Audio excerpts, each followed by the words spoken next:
야만적인 한국인들을 죄다 태국에서 쫓아내라. 이들은 태국을 망치는 주범이다. 한국과 태국과의 관계가 악화된 이후 몇 개월이라는 시간이 흘렀습니다. 그리고 분명 한국인 관광객들 보고 꺼지라며 시위를 하던 태국의 현재 분위기는 그들이 예상했던 것과는 완전히 다르다고 하는데요. 그렇다면 한국인 관광객들이 사라진 태국은 현재 어떤 상황에 처해 있을까요? 안녕하세요. 저는 태국 출신의 쏨싹이라고 합니다. 저는 현재 태국 방콕의 한 관광지 거리에서 대형 식당을 운영 중이고 지금의 삶에 그럭저럭 만족을 느끼며 살아가고 있었는데요. 사실 저는 굳이 일을 하지 않아도 먹고 사는데 지장이 없는데 이곳 관광지 거리의 대부분은 제 땅이고 저는 임대료를 받으면서 살고 있거든요. 소상공인인 제가 어떻게 이 정도로 부자가 됐는지에 대해 궁금해하는 사람들도 있을 텐데 이건 당연히 부모님으로부터 물려받은 자산입니다. 태국은 계급이 명확한 사회기에 서민이 갑자기 부자가 될 수 있는 길은 절대로 없는데요. 저 또한 정치인이나 국가 관계자 등의 최상류층은 될 수 없으나 적어도 이곳에서만큼은 왕부럽지 않은 존경을 받으며 부모로부터 물려받은 재산으로 만족스러운 삶을 살고 있는 거죠. 그러나 딱 한 가지 마음에 안 드는 것이 있었다면 그건 바로 한국이었습니다. 사실 저처럼 돈이 많은 상인들은 필연적으로 정치 자금을 원하는 권력자들이나 다른 부호들과 관계를 맺으며 살아갈 수밖에 없는데요. 저는 그들에게 없는 자금이 있고 그들은 제게는 없는 권력이 있기에 필연적으로 상호작용할 수밖에 없는 것이죠. 그런데 태국은 중국계 화교들이 점령한 대표적인 국가로 정치인부터 대부호까지 죄다 중국계이거나 중국인인 경우가 많았기에 저는 어쩔 수 없이 중국의 큰 영향을 받으면서 살아가게 되었습니다. 그리고 중국인들은 꼭 한국은 거지국가의 시민의식도 형편없는 사람들이며 태국인들을 사람 취급도 안 하는 거만한 놈들이라고 세뇌 아닌 세뇌를 일삼았기에 저는 자연스레 한국에 대한 나쁜 감정을 가질 수밖에 없었죠.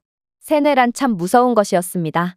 사실 중국인들의 말을 듣기 전까지는 한국인들은 가끔 팁도 지불하고 늘 인사를 해주는 수준 높은 사람들이라고 생각했지만 이제는 한국인들에게 팁을 받아도 이 한국놈이 누굴 거지로 아는 건가? 라는 생각을 절로 하게 되고 한국인들이 인사를 해도 무시를 해버리는 지경에 이르게 되었거든요. 그리고 이러한 제 한국에 대한 반감은 날이 갈수록 더욱 심해지기만 했는데요. 왜냐하면 딸 잉이 한국을 너무나도 좋아했기 때문입니다.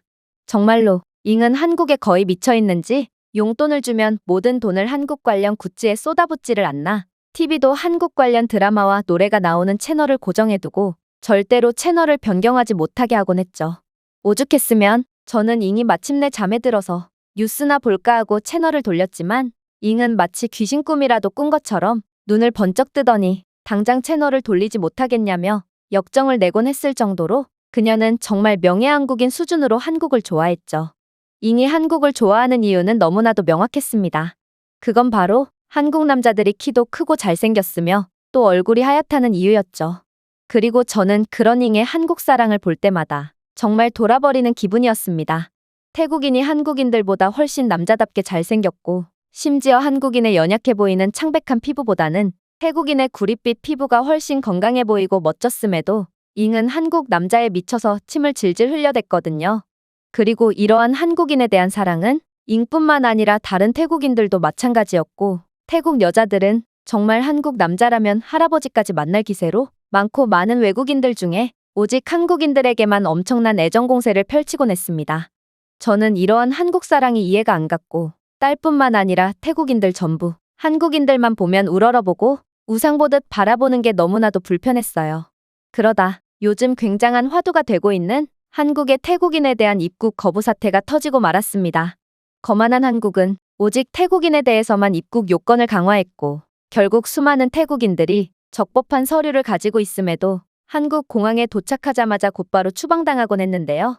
심지어 한국 정부는 한국에 체류하고 있는 태국인들에게 차별적인 대우를 하며 태국의 허락 없이 멋대로 검거해서 감옥에 집어넣고 있다는 소식도 들려왔기에 태국인들은 한국의 이러한 차별행위에 굉장히 분노하고 말았죠. 그리고 강인한 태국인들은 이러한 한국에 대한 분노를 직접 행동으로 옮기기 시작했습니다. 각종 SNS에는 밴 코리아 해시태그를 붙이며 한국 여행을 가는 것에 대한 반감을 표출했고 태국 정부청사나 왕궁 앞에서는 한국 여행을 금지하고 한국인에 대한 입국 요건을 똑같이 강화하라는 시위를 하기 시작했거든요. 저는 이러한 태국인들의 강인한 모습에 큰 자부심을 느꼈습니다. 역시나 태국인들은 불의의 목소리를 높일 줄 아는 사람들이었고, 저는 이런 태국인들의 정신을 본받고자 반환 시위에도 참여하고, 이에 한술 더 떠 제가 관리하는 관광지 거리에서 한국인 관광객이 보이면 전부 쫓아내버리기도 했어요. 제가 운영하는 식당에서뿐만 아니라 제 땅에서 장사를 하는 상인들에게도 한국인 관광객은 절대로 받지 말라고 강요했고, 다행히 다른 태국인 상인들도 한국에 대한 상당한 반감을 갖고 있었는지 제 말에 흔쾌히 수긍하며 한국인들을 전부 내쫓기 시작했어요. 이건 한국이 먼저 시작한 일이었으니 당연히 죄책감 따위는 없었죠. 그러나 딸 잉의 생각은 달랐습니다. 잉은 한국이 왜 태국인을 차별한 건지는 알고 그런 행동을 하는 거냐며, 이건 사실상 태국의 잘못이라며 제게 한국인에 대한 불친절한 대우를 그만두라고 소리를 질렀는데요. 저는 그런 잉이 한심해서 한국 같은 거만한 국가의 비위를 맞출 생각하지 말고 태국인으로서의 자존심을 지키라고 조언했습니다. 그런데 딸은 정말 생각지도 못한 충격적인 이야기를 해오기 시작하는 거 아니겠어요? 아빠가 하는 행동들이 과연 태국에 도움이 될 거라고 생각해요? 그리고 아빠는 삼성 휴대폰을 사용하고 차도 한국산 차량을 타며 또 한국산 TV와 에어컨 등 모든 제품을 한국산만 사용하고 있으면서 무슨 반환 시위를 한답시고 태국의 자존심을 논하는 거예요? 한국산 제품을 사용하면서 한국을 싫어하다니 그게 아빠가 말하는 자존심이라는 건가요? 저는 뒤통수를 맞은 듯 멍해질 수밖에 없었습니다. 사실 한국산 제품은 저렴한 데다 성능까지 최고라서 태국인들에게 한국산 제품은 그야말로 안 살 수가 없는 제품이었는데요. 실제로 TV나 세탁기 등 한국산 제품은 일단 구매했다 하면 20년 이상은 거뜬히 사용할 수 있고, 또 아무리 만들어진 지 수십 년은 지난 한국 제품이더라도 그저 세게 한번 때리면 멀쩡히 돌아가곤 하기에 태국의 빈곤층들도 이러한 20년 넘은 한국 제품을 중고로 저렴하게 구매한 뒤 사용하곤 했죠. 그야말로 한국은 태국인들의 삶의 질 개선에 혁혁한 공을 세우고 있던 것입니다. 그래서 태국인들은 한국 브랜드를 마치 국산품처럼 당연하다는 듯 구매하곤 했고, 저 또한 한국 제품을 의식하지 않고 구매했기에 제가 한국산 제품만을 사용한다는 사실조차 인지하지 못했던 것이죠. 그러나 이제는 달랐습니다. 저는 자랑스러운 태국인이었고 이제 한국의 종 속에서 벗어날 때가 되었다고 생각했거든요. 그래서 집과 식당에 있는 삼성, LG 같은 브랜드의 냉장고, 세탁기, 전자레인지 등 모든 제품들을 싹 다 버리기 시작했죠. 그리고 제가 임대를 내주고 있는 다른 상인들에게도 한국산 제품들을 전부 버리라고 강요했습니다. 만약 제 제안을 거절할 시 임대를 전부 빼버리겠다고 협박까지 했죠. 이들은 갑작스러운 지출을 하게 되어 부담을 느끼면서도 한국에 대한 반감을 가져서인지 순순히 한국산 제품을 처분하기 시작했는데요. 그리고 이를 전부 중국산으로 바꿨죠. 한국산 제품들을 전부 중국산으로 바꾼 이유는 간단합니다. 일전에 언급했다시피 저는 중국계 권력자들과 상당한 친분 관계를 맺고 있고, 이들은 꼭 중국 제품에 대한 칭찬을 엄청나게 하곤 했거든요. 중국인들은 틈만 나면 요즘은 한국산보다 중국산이 대세라면서 중국산 제품은 완성도 면에서도 한국 제품을 압도하고 가격 또한 저렴하니 중국산 제품을 선택하지 않을 이유가 없다며 목소리를 높이곤 했습니다. 그래서 저는 자연스레 요즘의 대세는 중국산 제품이라고 생각하게 된 것이죠. 하지만 그렇게 한국산 제품을 전부 중국산 제품으로 바꾸고 또 한국과 태국의 관계 악화로 인해 한국인 관광객이 찾지 않게 되면서 상황은 정말 생각지도 못한 방향으로 치닫기 시작했습니다.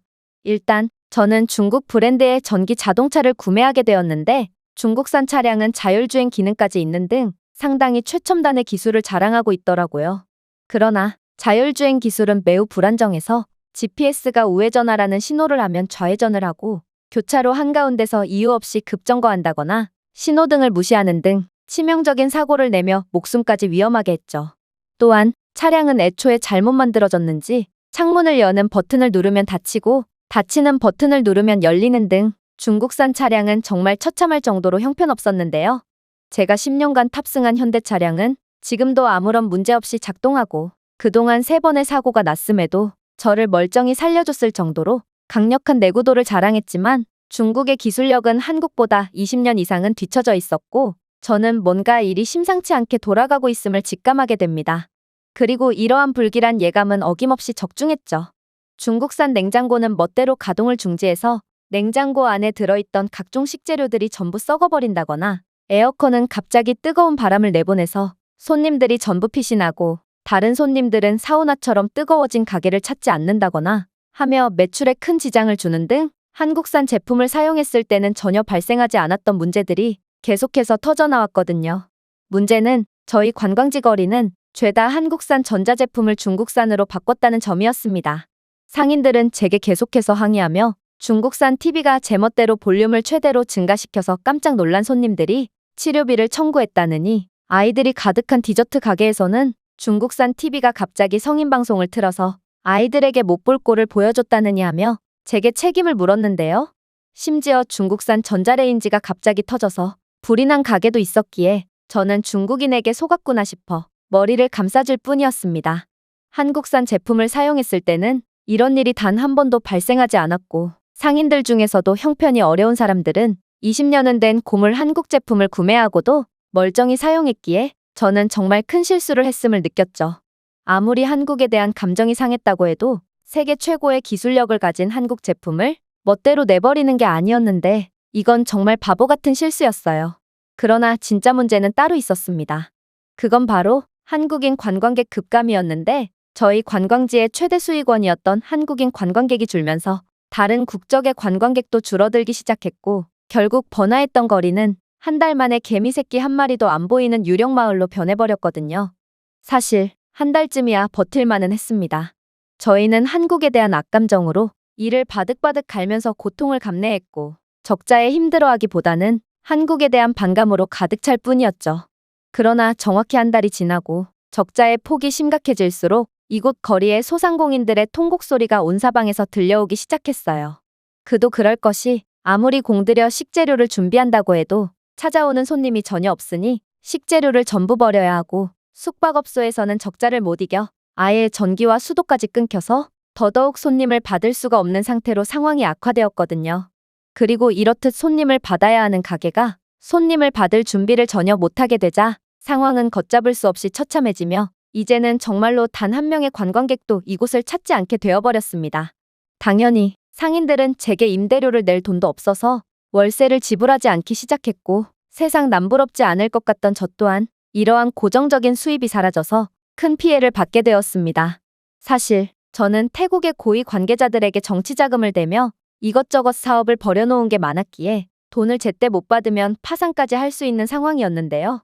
그런데 한국인 관광객들이 사라지자마자 이런 심각한 위기에 몰리다니 이건 정말 믿고 싶지 않은 상황이었죠. 그렇게나 싫어하던 한국이 그동안 제가 떵떵거리고 살 수 있었던 이유였고 이제는 한국인들의 바짓가랑이를 붙잡고 제발 태국에 찾아와 달라고 애원해야 하는 상황이라니 이건 너무나도 자존심이 상하는 상황이었습니다. 결국 저는 집에 있던 각종 사치품들을 전부 팔아야만 했고 더 나아질 기미가 없는 양국의 관계에 한숨을 내쉬며 그렇게 손가락만 빨고 지내야만 했어요. 그러다 저는 한 가지 묘안을 내게 되었습니다. 그건 바로 제가 알고 지낸 정치 거물들을 이용하는 거였죠. 그래서 저는 잘 알고 지냈던 중국계 정치인에게 뒷돈을 대며 제발 관광객 문제 좀 해결해달라고 빌다시피 요청했고 그 명목으로 대궐 갔던 집까지 판매하며 무리하게 정치 자금을 지원하게 되었습니다. 그리고 제 부탁은 꽤 성공적인 것처럼 보였어요. 정치인은 걱정 말라며 자신이 힘을 좀 써본다고 했고 이내 태국 정부는 중국과의 관계를 강화하며 양국에 대한 비자 요건 완화 및 양국을 오가는 비행기편을 엄청나게 늘리는 조치를 취했거든요. 저는 이제야 살았구나 싶어 쾌재를 불렀습니다. 태국 정부는 사라져버린 한국인 관광객에 따른 심각한 적자를 중국인 관광객으로 메꿀 생각이었고 아무래도 큰손이라고 불리는 중국인 관광객들은 건방진 한국놈들을 완전히 대체하여 희망이 사라져가는 저희 마을에 빛을 선사해줄 게 분명했거든요. 그렇게 마을 사람들도 있는 돈 없는 돈을 전부 끌어모으고 사채까지 써가면서 중국인들을 맞이할 준비를 하기 시작했고 실제로 비자 요건 완화 정책 시행 당일 유령이 나올 법한 을씨년스러운 관광지 거리는 오랜만에 사람들로 인산인해를 이루었죠. 그러나 중국인 관광객 증가로 인한 행복도 잠시 저희는 곧 충격적인 경험을 해야만 했습니다. 왜냐하면 중국인들은 한국인들과는 달리 상상치도 못한 기행을 저지르며 관광지를 완전히 망치기 시작했거든요. 일단 중국인 단체 관광객들은 10명이 떼거지로 식당에 들어오더니 이내 하인을 부르는 것처럼 건방진 손짓으로 직원을 불러대는 거 아니겠어요? 그러면서 그들은 메인 요리를 단 2개만 시키더니 이내 이 메인 요리를 10개의 접시에 따로 담아오라는 도저히 말이 안 되는 주문을 하기 시작했죠. 그러면서 자신들은 10명인데 서비스라도 줄 수 없냐며 1인당 이름료수를 제공할 것을 당당하게 요청하더라고요. 저는 정신이 아득해졌습니다. 아니, 10개의 음료수를 서비스로 달라니 이건 메인 요리 2개의 값보다 더 비싼 가격이었고 심지어 줄을 서 있는 다른 손님들을 받지 못해서 생긴 기회비용까지 생각한다면 이들은 지금 터무니없는 요구를 하고 있는 거였습니다. 저는 상상을 초월하는 수준을 보여주는 중국인들에게 당장 꺼지라며 윽박을 지르고 싶은 마음이 굴뚝 같았지만 오랜만에 보는 손님에게 무례하게 대하다가 자칫 예전처럼 돌아갈까 싶어 최대한 공손히 그들의 터무니없는 요구를 거절했습니다. 그러나 이들은 정말 끈질기더군요. 중국인들은 계속해서 서비스를 내오라며 시끄럽게 떠들어댔고 결국 저는 음료 5잔으로 합의를 본 채 눈뜨고 코 베이는 경험을 감내해야 했죠. 중국인들은 입에 음식을 넣고 채 씹지도 않은 채 시끄럽게 대화를 해댔기에 이들의 입에서 나온 밥알이 다른 손님의 음식 안으로 들어간 적도 있었는데요. 그래서 중국인들이 급증한 다음부터는 컴플레인이 급격하게 증가해서 이를 전담으로 처리하는 직원까지 고용해야 했습니다. 그러나 중국인들의 도저히 이해할 수 없는 행동은 이뿐만이 아니었습니다. 중국인들은 가게를 장식하기 위해 구비해둔 물건을 훔치고 심지어 수저까지 훔쳐가곤 했거든요. 심지어 한 번은 어떤 중국인 커플이 냅킨을 거의 한 통이나 계속해서 요구했는데 이들이 나가고 보니 그 많던 냅킨은 전부 사라져 있더라고요. 이들은 냅킨마저 훔쳐가며 그야말로 모든 것을 무료로 사용하고 있던 거였습니다. 중국인들은 가게에 중국에서 가져온 한자가 적혀있는 음식물 쓰레기까지 서슴지 않고 버리곤 했는데요. 이렇듯 중국인들이 늘어날수록 오히려 이들을 처리하기 위한 비용이 더욱 증가했고 결국 아무리 음식을 팔아도 적자가 나는 도저히 말이 안 되는 상황에까지 직면하게 되었습니다. 그러나 진짜 문제는 따로 있었어요. 중국인들은 대변을 아무데나 싸대며 관광지 거리를 완전히 초토화시켰거든요. 정말로 중국인들은 거리 한복판에서 바지를 까고 대변을 받고 가게 담벼락에 소변을 보는 건 예산일도 아니었습니다. 한 번은 참다 못한 제가 도대체 왜 그런 야만적인 행동을 하느냐고 따져 물은 적이 있었는데 중국인은 정말 충격적인 대답을 해오기 시작하더군요. 이봐, 우리가 길거리에서 대소변을 보는 건 태국의 인심이 야박하기 때문이야. 화장실을 사용하는데 돈을 지불해야 하는 게 말이나 된다고 생각해? 우리 중국인들은 화장실을 이용하는데 돈을 지불할 생각 따위가 전혀 없어. 그리고 너희 태국 놈들은 중국인 관광객들이 아니라면 곧 말라 죽고 말 텐데 감히 어느 안전이라고 은인과 다름없는 중국인에게 목소리를 높이는 거야? 자꾸 이런 식으로 까분다면 중국 대사관 측에 정식으로 항의할 거고 중국인 관광객이 끊긴다면 태국 따위의 소국은 금세 망해버리고 말겠지? 고작 100원도 안 하는 금액을 지불하기 싫어서 다른 사람들이 다 보는 거리에서 엉덩이를 까고 대변을 보다니 저는 중국인들의 야만적인 면모의 구토가 치밀어 올랐습니다. 그리고 다른 태국인 상인들도 중국인들이 자꾸만 물건을 훔친다며 항의를 했고 심지어 거리의 노점에서 공예품을 판매하는 할머니는 중국인 단체 관광객들이 떼거지로 몰려와 물건을 전부 훔치고 이를 말리려는 자신을 밀쳐서 넘어뜨리기까지 했다며 눈물을 흘렸는데요. 중국인들은 이익을 보기 위해서라면 노약자들을 폭행까지 하는 것을 마다하지 않는 야만인들이었던 것입니다. 그리고 중국인들은 길거리에 쓰레기를 무단으로 투기한다든지 가게에서 아이의 대변 기저귀를 아무렇지 않게 버린다든지 하며 미개한 행동을 어김없이 이어갔고 결국 이는 더 많은 노동력을 필요로 했기에 상인들은 가게를 운영하면서도 적자를 보는 초유의 사태가 벌어졌죠. 중국인들에게 물건을 팔아서 이익을 보는 것보다 이들의 도둑질과 각종 만행들을 처리하는 데 사용되는 비용이 더 크니 중국인 관광객들은 그야말로 안 오는 이만 못한 거였습니다. 그리고 이러한 중국인들의 진상짓들은 한국인들의 행동과 비교되기 시작했고 결국 상인들은 한국인 관광객들이 그립다며 눈물을 흘리기 시작했어요. 일단 한국인들은 늘 사와디 코쿤이라며 기본적인 태국어 문구를 자주 사용하며 인사를 해주었는데요. 한국인들은 현지인들과 정중하게 소통하고 태국 현지 문화를 존중하며 직원들의 마음을 따뜻하게 해주었죠. 이건 태국에 와서도 당연하다는 듯 중국어만을 구사하는 중국인들과는 완전히 다른 면모였습니다. 물론 한국인들은 음식을 다 먹고도 수준 높은 모습을 보여주곤 했어요. 한국인들은 다 먹은 접시를 깔끔하게 쌓고 쓰레기를 제대로 처리하는 등 직원들이 할 일을 도와주곤 했거든요. 심지어 중국인들이 쓰레기를 아무데나 버려댔다면 한국인들은 길가에 버려진 쓰레기까지 줍는 교양 있는 모습을 보여주곤 했고, 저는 뒤늦게 한국인들의 높은 시민의식이 생각나 실수했구나를 완전히 느끼게 되었습니다. 그리고 이는 다른 상인들도 마찬가지였는지 이들은 통곡을 하며 제발 중국 놈들을 몰아내고 한국인들을 다시 데려오라며 목소리를 높였죠. 태국은 팁 문화가 없음에도 한국인들은 만족스러운 서비스를 받으면 꼭 팁을 지불하곤 했어요. 이들은 감사를 표현할 줄 아는 착한 사람들이었죠. 그러나 중국인들은 완전히 달라요. 이들은 팁은커녕 오히려 물건을 도둑질한다든지 동전 사기를 친다든지 하며 우리를 업신여기고 있다고요. 이제는 적자도 질려버렸어요. 제발 한국인들을 불러주세요. 상인들은 중국인 관광객들에게 마지막 희망을 걸었고, 그건 저도 마찬가지였습니다. 그래서 무리한 대출을 해가면서 중국인 관광객들을 맞이할 준비를 했죠. 그러나 지금의 상황은 최악 중에서도 최악이었습니다. 상인들은 대출금을 갚기는커녕 오히려 적자를 보는 상황이니 제게 임대료조차 지불할 여력이 안 됐고, 저 또한 무리한 정치자금 지원과 사업 확장으로 완전히 파산 상태에 내몰렸거든요. 이쯤 되자 저는 한국에 대한 열등감으로 치솟았던 광기가 해소되면서 한국인 관광객들이 그동안 태국인들을 먹여 살리고 있었구나를 느끼게 됩니다.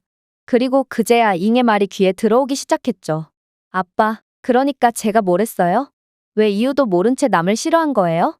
이번 문제는 태국이 잘못한 게 맞다고 했잖아요. 한국에 방문하는 태국인들 중 78%가 불법 체류 신분으로 바뀌고, 태국인들은 한국에 불법으로 체류하면서 각종 범죄에 연루된다고 해요.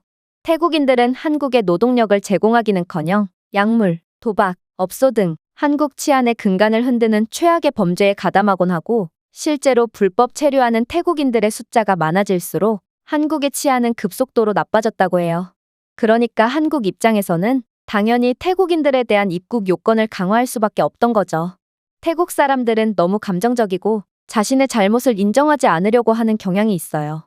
왜 자신들이 먼저 잘못했으면서 한국에 반감을 가지며 사서 고생을 하는 거냐고요. 이젠 우리의 생명줄을 쥐고 있었던 한국이 태국을 완전히 버렸고, 이젠 우린 다 끝났다고 볼 수 있어요. 다 망했다고요. 저는 큰 충격에 휩싸이고 말았습니다. 한국과 태국 간의 관계 악화에 그런 비밀이 숨겨져 있었다니, 이건 저뿐만 아니라 다른 상인들도 전혀 알지 못했던 정보였거든요. 그도 그럴 것이, 저희는 한국의 피해를 당한 것만 생각했지 한국이 궁극적으로 왜 그러한 행동을 했는지에 대해서는 관심이 없었고, 그저 당한 것만 기억할 뿐이었거든요. 결국 저와 상인들은 일전의 실수를 만회하고 생존하고자 한국인 관광객들이 돌아오기를 촉구하는 시위를 벌이기 시작했는데요. 놀랍게도 반환 시위에 물결로 가득했던 태국 정부 청사에는 이제는 한국인 관광객들이 찾지 않아 완전히 괴멸당한 다른 소상공인들이 진작부터 한국인 관광객들이 돌아오도록 조치를 취하라는 시위를 하고 있었고, 한국인들이 사라진 태국은 정말로 완전히 망해가고 있는 모양이었습니다. 저희의 목소리가 한국까지 전해질지 모르겠지만 저희 모두는 한국인 관광객들이 중요성을 완전히 인식하게 되었고, 한국이 제발 저희를 살려주길 바라는 마음에서 계속해서 시위에 참여하고 있는데요. 이제는 정부 관계자에게 지불할 뒷돈조차 없고, 만약 이번 상황이 몇 달만 지속돼도 저뿐만 아니라 관광지 거리에서 장사를 하는 태국인들 모두는 완전히 굶어 죽고 말 게 분명합니다. 저는 부모님께 물려받은 건물과 땅들을 전부 파산으로 날릴 지경이고, 한국에 싹싹 빌며 지난날의 과오를 후회하고 있습니다. 제가 준비해온 내용은 여기까지입니다. 끝까지 시청해주셔서 진심으로 감사드리며 여러분들의 구독과 좋아요, 알림 설정은 영상 제작에 큰 힘이 됩니다. 이상 세모튜브였습니다.